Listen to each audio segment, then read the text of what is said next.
When do you know it's time to stop a dying project? Ooh. So because I've been working on this short film now for like 8 weeks, and it's just gone from bad to worse. And last night I just went, no, put it on a separate hard drive. I'm walking away from it and starting afresh. I'm starting the next project. But that's 8 weeks of no, I've put it away. So what is your tipping point to say, I'm no longer going to work on this? That's difficult. This is a question that I wanted to ask as well, which we can come on to, which is like, what's your process, essentially? But for me, with my videos, half of it is experimentation and half of it is planning, right? So nothing is ever completely planned from the beginning. It usually starts from some experimentation, and then as that's got to a stage where I think, okay, this is interesting enough to show people, then there's planning. So immediately then there's confidence, like, okay, this can be finished, all right, and this can be turned into something. But then, because nothing ever goes to plan, you start becoming overconfident and going, okay, I'll talk about all of these things, and then I'll prepare demos for it, and then I'll go, oh, it's taken me ages to get demos for this stuff, so let me just cut these off. And then like you focused on like a smaller amount, and then it takes ages because you think, well, I've got to do admin for this, and this doesn't look right, and maybe I'll do a script because there's too much to talk about, and then I start trying to like visualize, okay, how much time is this actually going to take to do? And then sometimes it's so much that I think, you know what, no, this was not worth the effort. Let's archive this and just do an easier video. So it's like there comes a stage that's like halfway into planning and halfway into experimenting where it's just like, no. So if I reach that, then I'll just give up and do something easier for the week, and then I'll like do something more ambitious the next week. Mine will definitely depend on the project I'm working on in terms of failure and what promises I've made. That's always a challenge. So if I've promised like if you kickstart a course or you do something that's going to be a big thing, you've got this promise of, you know, maybe 100 videos to do on a particular topic. But if it's like a YouTube video, because it's not necessarily going to be a big project. I mean, the biggest one I've done recently is sort of rendering on all of the different house computers I've got, trying to get a project out and comparing it to a render farm. And that's taken several weeks to try and put together. And I'm now trying to make it exciting, so it's not just footage of watching rendering and a couple of bar charts, you know, trying to get the most out of it. And I think I'm going to have to switch over to, like you said, more of a script to really go through and make it a really succinct project. But I'm umming and ahhing about how much value is in this. How about I get another video out, shelve it, maybe for a week or two, come back to it and hit it again. But it may get shelved and never come back off. So I tend to not let things drag on too long unless there's an inherent promise that it is going to be a bigger thing. Yeah. Just briefly, what you said about the script there, I will say I've been trying to avoid doing scripts as much as possible now because they make the editing so much longer. But there's a threshold where I think, okay, I try and imagine myself doing a video in one take now, a lot of the time, if it's something I need to explain. Okay, can I do that, then move across all the points of information in one sitting? If I can't visualize any way that it can be done in one take, then I'll think, okay, I have to do a script. And then I know that it's going to take a lot more effort to edit. But if I feel like there's enough value and content in the video, then I'll be okay with that. Because I think, okay, it'll be worth it, you know, afterwards. Yeah, I generally don't go for a full script unless it's something quite complex that the order needs to be exact. Yeah. But I often have a bullet list with notes against it if there needs to be a certain order, but definitely a bullet list with something so that I can just hit those points. Yeah. I have a tendency of talking a bit much about the thing that's being done on the screen at the time, but it can still detract from the actual viewer's experience, especially ones that want to just hit your video, get the knowledge, move on, learn more. Yeah. I was gonna say, I think for like every project usually, and if I'm pushing myself especially, this happens where I'll either like hate the work and it's not what I imagined, or I'm like too scared to finish because I don't think it's going to end up looking like how I imagined it would. And so that's for me is like the critical point of that I am still working on, like pushing through. And but also mixed in that is sometimes the realization of like, yeah, this should be tabled and pushed back because it's not the right time to make something. Like James Cameron, for example, I think is a good example of that with Avatar. And he's like, I want to make this, and he probably tried, a long time ago, and he realized technology wasn't there, so he waited, and made it when the timing was right. So I think it's hard, and I mean, part of becoming a good artist, I think, is distinguishing whether or not it's your own fears that are causing you to stop a project, or if you're just being smart, and it's better to not do it or hold off till a later date. So. I think for me, a lot of whether or not I keep doing a project, there's two types of projects, aren't there? There's like short ones that you can get through just on enthusiasm and inertia. That, I don't know, like for me making a video, I can hit it and do it for a couple of days, and then I can come off. And then if it's like a bigger project, like if I'm doing client work, or if I'm doing if it's like retail design, I might be on a project for 4 months, and I can't just do it because I'm excited about it, because nobody's excited for that long. And it's like, you've got all of these different stages. And I guess, how do you know if you're into something because it's genuinely a good idea, or just because you're excited about it? And then it's like, I ought to cancel this, I ought to shelve it because it's just something that I want, not something which is actually going to benefit the client. And then you've also got things where it's like, I hate this and it's awful, but I need to produce work because it's client work. So I think I don't really have an answer for that, but it's like a really difficult decision to have to make when you shelve stuff, because I suppose it's about personal risk, isn't it? It's like the time that you're putting into something, and time and cost. Yeah, for me, it's when it's client work, and it's mostly everything I do except for the YouTube channel stuff. It's when the client pays. When they say it's done, I'm like, okay, here you go. Thanks, we're done. Even if I love it, it's done. If I hate it, it's done. That's like the hard stop right there. It's like, all right, client says good, I'm finished. My own stuff, I haven't done my own. I haven't really done like my own like passion project in a really long time. So I don't even know like where I would stop anymore. I think it's also about prioritizing sometimes, because you have like 2 projects at the same time, and one is like a really long project, but the other one is more important to you. So when I was working, like a few months ago, when I was working on a game called Bound with my friend, it took like over a year to make, but I still couldn't finish it. Like, it never got completed, and at the end, I just had to quit because I was bound to prioritize my YouTube and my personal growth over the game. But I still got a lot of experience from it, though. Yeah, that's the trick. Is like even if you shelf stuff, you do get the experience. Like even doing a short film for 8 weeks or whatever, and realizing like it's just never gonna work, and I'm sure you could like go back and be like, all right, I learned what I'm never gonna ever do again. And it'll save you on the next one you do, and you can get excited because you're like, well, I know I'm not going to do that. So yeah, so kind of like it helps you focus more, I guess. Yeah, you don't know how much is too much for your sanity until you hit that wall, Yes.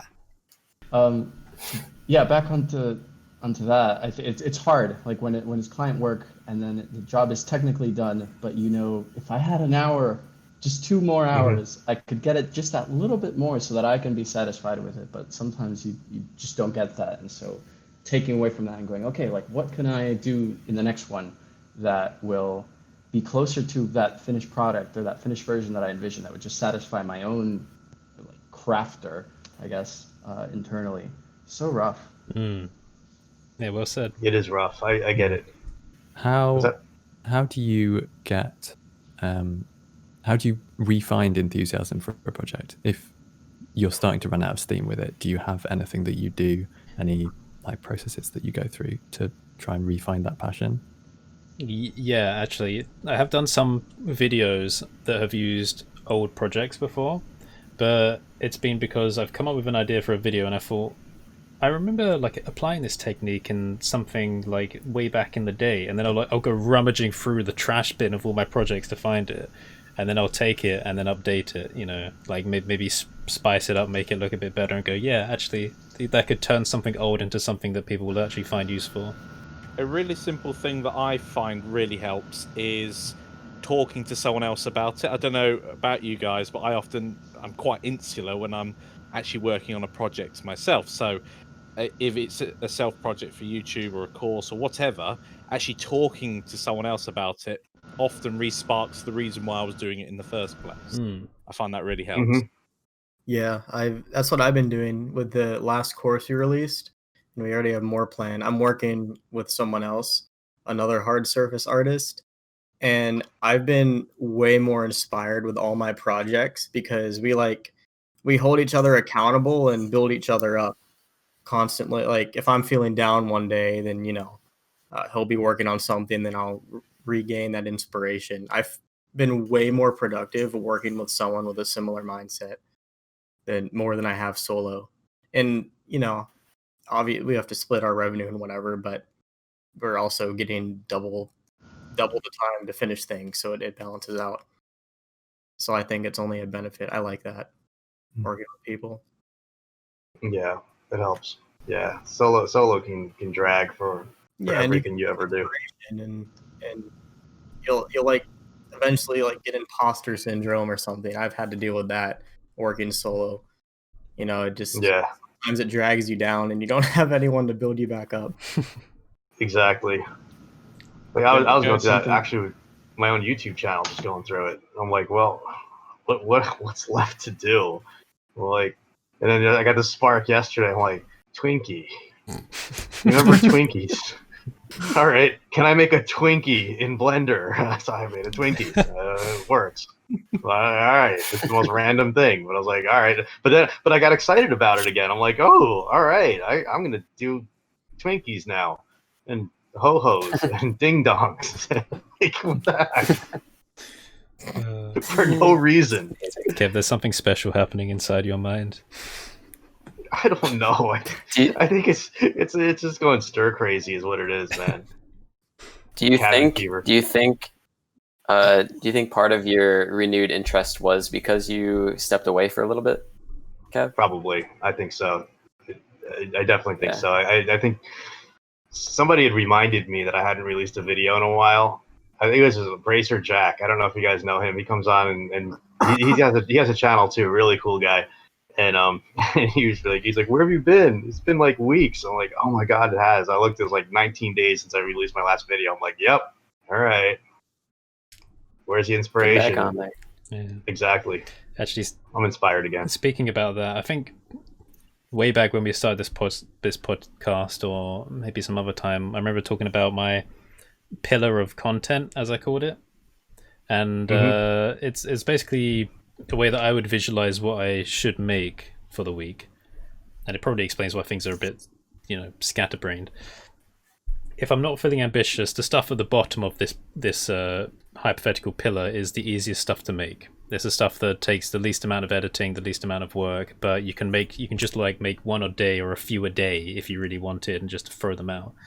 And for me at the moment, the easiest stuff to make is the discussion videos, because I have no trouble like talking or just coming up with things to say. You just stand there, you do it, and it's so easy to edit. Alternatively, because I just make artwork anyway, if you just give me Blender, and like if I was put into an isolated room, you give me Blender, I'll just make art, all day, every day. That's it. So if I just breakdowns without any speaking, or just like time-lapse videos, that's really easy to make, So that's at the bottom of the pillar. Yeah.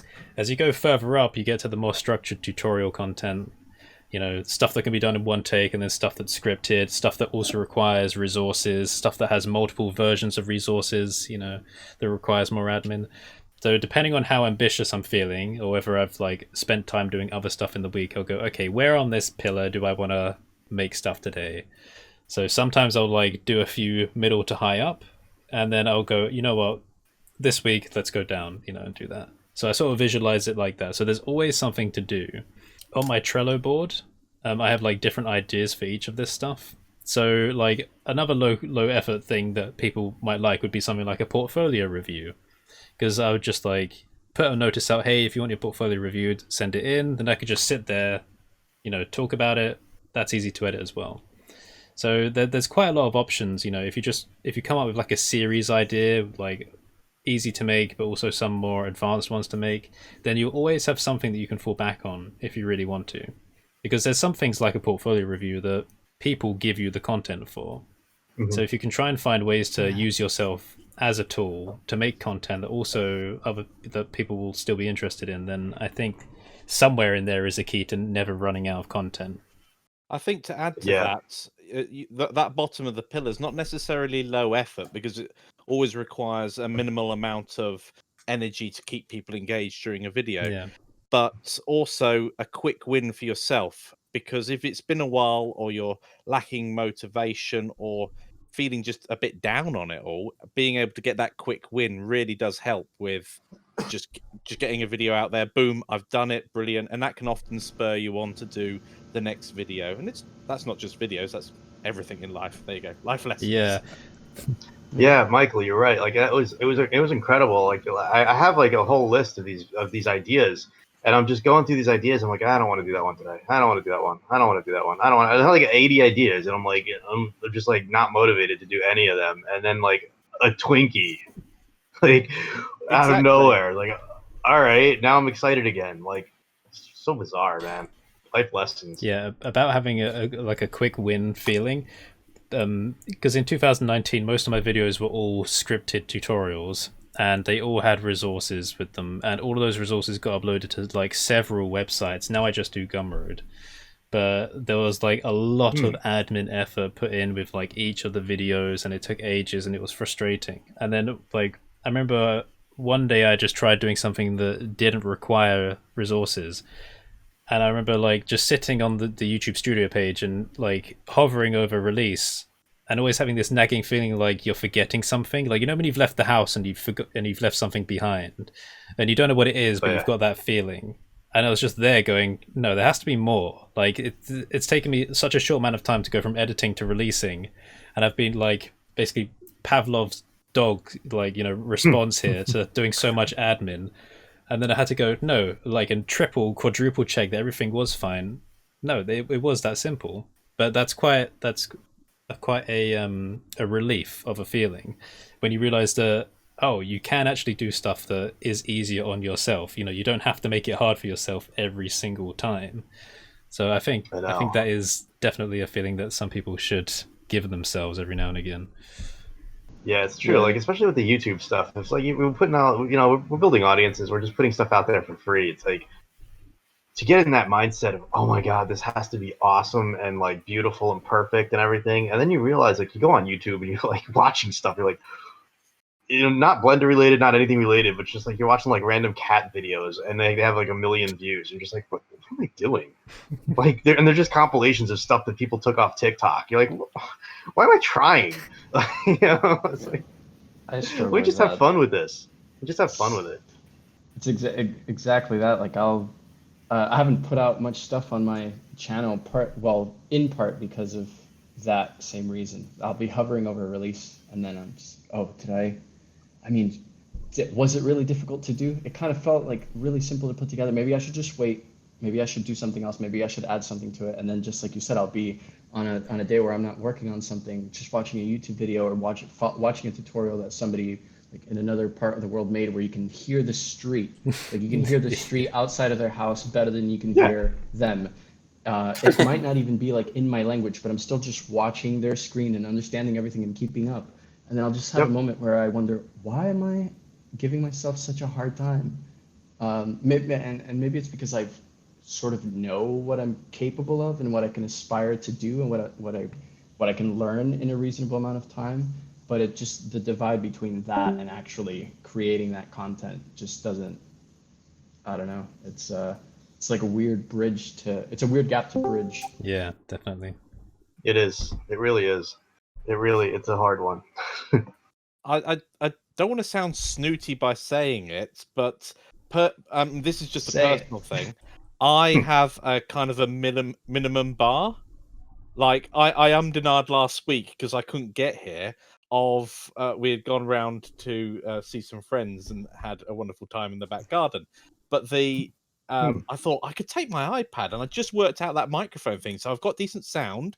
The visuals might be a bit quirky, but I was like, but there's distractions and everything, and that to me is just, it goes below my quality bar, if that makes some sense. And so I've been in places where, like, I've got my laptop and it's really noisy and that sort of thing. I'm like, I could get this video done right now, and I'm just like, well, it's in a series of videos. It's going to be silence, awesome quality, noisy background, everything. Yeah. And like I moved into the garage because the kids make noise, and whereas I don't mind that, I feel like my listeners would. If that makes sense. Are you all familiar with Corridor and Corridor Crew? Those channels. Yeah. So a bit ago, a couple months ago, they were hiring an editor, and long story short, they sent you a zip file of videos that you could work with to edit one of their Corridor Crew channel videos, and then just watching the whole video, there's like 30 minutes of them just goofing off, but it's so the content in Corridor Crew is so different from the content on Corridor, and so sometimes I wonder, is my minimal threshold the type of stuff that would go on like my equivalent of what would be a Corridor Crew channel, and I can live with that and be okay with it? Because sometimes I'll watch their videos and I'll catch things because I've already seen, the like behind the scenes, and I'll go, oh, that was a weird cut, or this was whatever, and it's not perfect, but it's still engaging. People are still watching it and loving it, and then you watch the stuff on Corridor and it's so polished, so polished. So, but then I think, kind of going back to what Curtis was talking about the pillar and like overhead and admin. It's like, oh man, maybe I should just do one channel first before I start thinking about managing two. So it's like, what's the right mixture? Like, does it matter? Doesn't it matter?